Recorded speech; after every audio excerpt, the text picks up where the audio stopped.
Assalamualaikum warahmatullahi wabarakatuh. Kita jumpa lagi dalam perbincangan mata pelajaran grafik komunikasi teknikal, subjek senang skor. Okey, jadi pada perbincangan hari ini kita akan tengok atau lihat tajuk pandangan tambahan. Jadi sebelum ni kalau tengok dalam pandangan tambahan pengenalan satu, kita lihat kenapakah pandangan tambahan itu kita gunakan, kita lukis pandangan tambahan. Jadi pada hari ini kita lihat seterusnya pada perbincangan pandangan tambahan, jenis-jenis pandangan tambahan. Secara umum kita ada 3 jenis pandangan tambahan: pandangan tambahan kelebaran, pandangan tambahan ketinggian, pandangan tambahan kedalaman. Kalau kita tulis pandangan tambahan kedalaman, pandangan tambahan kelebaran, dan pandangan tambahan ketinggian. Jadi bila kita diberi satu lukisan, kita diminta lukis pandangan tambahan, kita akan lihat jenis lukisan pandangan tambahan apakah yang sedang kita lukis atau yang kita akan lukis. Jadi untuk kenal pasti jenis-jenis pandangan tambahan, kita kena tengok balik tajuk sebelum ni, iaitu tajuk lukisan unjuran ortografi, sebab dia sangat berkaitan. Jadi pada papan putih cikgu dah lukis lukisan unjuran ortografi. Ini lukisan isometrik, dan cikgu lukis lukisan unjuran ortografi, lukisan unjuran sudut ketiga merujuk kepada lukisan isometrik kita.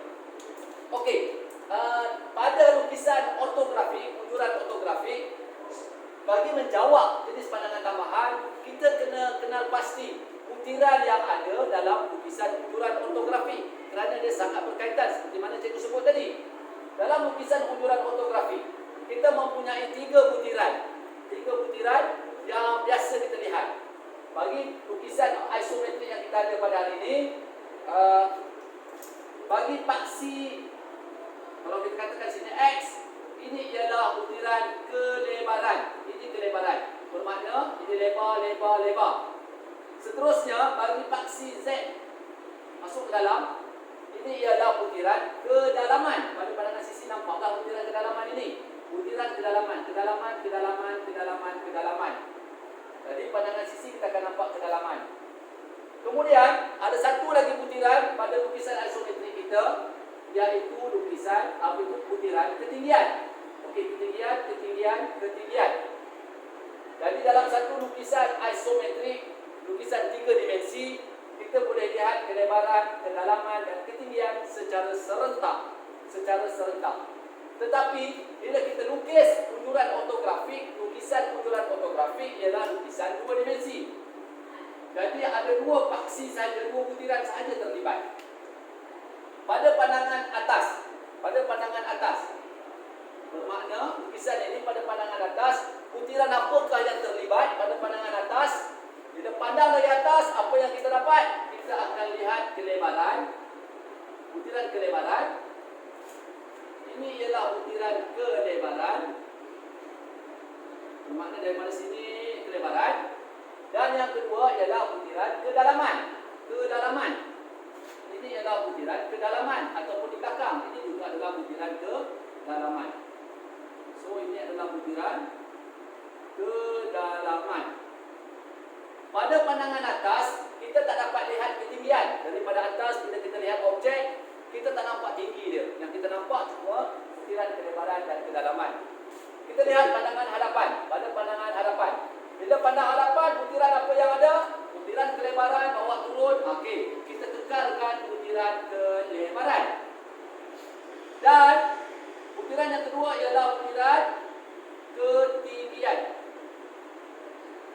Okey, butiran ketinggian. Jadi pada pandang hadapan, butiran kelebaran kita bawa turun bawah, butiran tersebut kita bawa, butiran kelebaran dan butiran ketinggian, butiran yang baru. Kedalaman pada pandangan hadapan, kita tak nampak kedalaman. Tidak ada kedalaman di sini. Okey, kita lihat pandangan sisi kanan. Bila pandangan sisi, butiran apa yang wujud? Yang wujud ialah kedalaman. Ini butiran kedalaman, kita tarik, kita bawa turun. Jadi butiran kedalaman wujud. Dan butiran ketinggian kita bawa tarik daripada pandangan hadapan, butiran ketinggian. Lalu kita ada ini butiran ketinggian kita Yang kita ada pada pandangan sisi kanan, kedalaman lawan ketinggian. Pandangan hadapan, kelebaran lawan ketinggian. Pada pandangan pelan, kita ada kelebaran lawan kedalaman. Jadi, setelah kita kenal pasti butiran yang ada pada lukisan unduran fotografik, kita akan gunakan maklumat ini untuk lihat jenis lukisan pandangan tambahan. Sebab poin kita di situ. Jadi, cikgu dah lukis secara mudah lukisan pandangan tambahan. Ini objek dia. Bahagian A adalah pembukaan dan condong.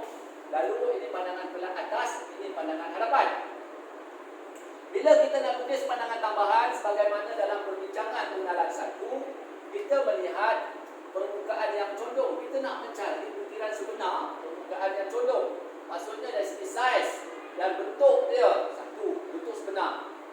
Yang kedua, kita nak mencari sudut sebenar jika ada. Yang ketiga, mencari panjang sebenar bagi permukaan yang condong. Sebab bila kita lukis secara pandangan lukisan unduran fotografik, pandangan sisi kanan kita di sini tidak menggambarkan permukaan condong. Jadi perlu pandangan tambahan. Bila kita lukis pandangan tambahan, fokus kita nak tengok jenis pandangan tambahan. Bila kita lukis, apa kita buat? Kita selarikan permukaan condong kita. Bila kita selarikan, ini ialah satah tambahan. Okey, satah tambahan. Satah tambahan. Kedua, kita akan lihat, kita akan lukis satu garisan bersudut tepat dengan permukaan. Okey, sebab mata kita di sini kita memandang sekarang dalam keadaan yang sengit dan bersudut tepat dengan permukaan yang condong. Okey, lalu dalam lukisan ini satah tambahan. Saya tak nak bukan nak tunjuk kaedah lukis, kita nak tengok jenis lukisan. Dalam pandangan hadapan kita, butiran apa yang wujud? Butiran yang wujud di sini ialah pandangan hadapan. Kita lihat pandangan hadapan. Kelebaran. Maklumat kelebaran kita ada. Maklumat apa lagi? Ketinggian. Okey, ketinggian. Maklumat apa yang tidak ada pada pandangan hadapan? Okey, maklumat yang tidak ada ialah maklumat kedalaman. So, kedalaman ni tidak ada. Okey, kedalaman tidak ada. Lalu, bila kita nak tengok jenis pandangan tambahan, maklumat yang tidak ada inilah jenis pandangan tambahan yang kita buat sekarang. Maklumat yang tidak ada pada pandangan kita, maklumat itulah jenis pandangan tambahan. Okey, contoh kat sini. Pandangan tambahan, pandangan hadapan kita ada kelebaran, ada ketinggian. Maklumat yang tidak ada, butiran tidak ada adalah kedalaman. Bila kita lukis pandangan tambahan di sini, pandangan tambahan kita ialah pandangan tambahan, jenis pandangan tambahan kedalaman. Okey, mudah saja. Jenis dia pandangan tambahan kedalaman. Kita lihat kepada objek dilihat. Okey, dah selesai dah sebenarnya. Tapi kita buat contoh yang lain. Okey, kita buat contoh yang lain. Cikgu padam dulu. Kita buat contoh yang lain. Okey, kita ubah sedikit lukisan kita.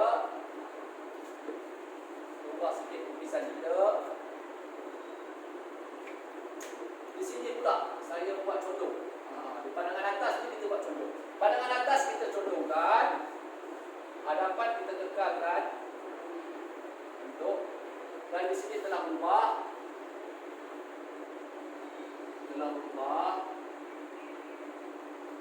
Okey. Kita nak lihat permukaan A. Permukaan A yang sengit ni. Okey. Jadi permukaan A fokus kita. Jadi di sinilah kita nak lukis pandangan tambahan kita di sini merujuk kepada permukaan A. Mata kita di sini kita melihat secara bersudut tepat. Kita selarikan. Bila kita selarikan, inilah satah tambahan. Bila kita selarikan inilah satah tambahan. Kita lihat sudut pandangan, sudut dan arah pandangan kita.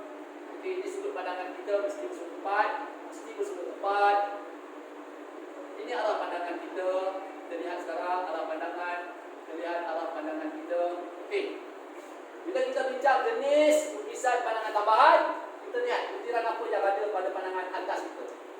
Pada pandangan atas, butiran dia kita ada apa? Okey, kita ada kelebaran. Ini kelebaran. Apa lagi cikgu ada? Kedalaman. Kita ada maklumat daripada sini sampai sini. Ini ialah maklumat kedalaman. Okey, maklumat apa yang tak ada cikgu? maklumat yang tidak ada pada pandangan atas, rajah yang kita lihat ialah maklumat ketinggian. Okey. Lalu maklumat ketinggian tidak ada. Sedarlah awak semua, ketahuilah bahawa inilah jenis pandangan tambahan yang sedang kita lukis sekarang. Okey, maklumat apa yang tidak ada? Maklumat ketinggian. Ini adalah jenis pandangan tambahan ketinggian.